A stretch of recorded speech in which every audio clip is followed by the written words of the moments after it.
চিনতে পেরে মিশকার নকল চুল টেনে ছিঁড়ে মিশকার মুখোশ সকলের সামনে খুলে দিল রূপা। হ্যাঁ বন্ধুরা, আমরা এমনটাই দেখতে পাবো অনুরাগের ছোঁয়া ধারাবাহিকের আগামী পর্বগুলোতে। ডক্টরের ছদ্মবেশ নিয়ে রূপার স্কুলে গিয়ে হাজির হয়ে সাক্ষ্য থেকে ইনফরমেশন নেয় মিশকা। জানতে পারে মিশকা সাক্ষ্য আসলে জয়ীর বাবাই নয়, জয়ীকে মানুষ করেছে।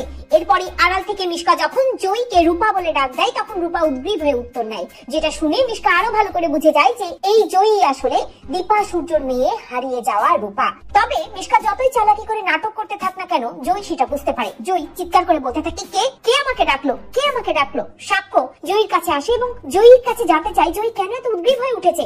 সাক্ষ্যকে জয়ী বলে, পাপা আমাকে কেউ ডেকেছে, আমি নিজে কানে শুনেছি আমাকে কেউ ডেকেছে, তবে হয়তো জয়ী ভুল শুনেছে। এমনটা বলে সাক্ষ্য কিছুক্ষণ জয়ীকে বসিয়ে রেখে জয়ীর ম্যামের সাথে কথা বলতে যায়। ঠিক তখনই মিশকা জয়ীর সামনে এসে দাঁড়ায়। জয়ী গন্ধ পেয়ে বুঝতে পারে যে তার সামনে কেউ দাঁড়িয়ে আছে এবং ওই ডক্টর যে তাদের স্কুলের ডক্টর নয় এটা খুব ভালো মতো বুঝতে পারে জয়ী। তাই জয়ী আচমকা তার লাঠিটা দিয়ে মিশকাকে একটা বাড়ি দেয়। মিশকা আহ বলে চিৎকার করে ওঠে। আর ঠিক তখনই জয়ী মিশকার নকল চুল টেনে খুলে দেয়। যখনই জয়ীর হাতে মিশকার নকল চুল চলে আসে তখনই বুঝতে পারে জয়ী যে এটা অন্য কেউ নয়, মিশকা আন্টি। এবং গলার আওয়াজ শুনে মিশকা আন্টি বলে ডাকে জয়ী। জয়ী মিশকাকে বলে, তুমি ধরা পড়ে গেছো মিশকা আন্টি, আমি তোমাকে চিনতে পেরেছি। কি মনে করেছো রূপা তোমাকে চিনতে পারবে না? তো বন্ধুরা তোমরা এটা চাও তো যে এভাবেই যেন মিশকার নকল চুল টেনে ছিঁড়ে মিশকার মুখোশ খুলে দেয় রূপা?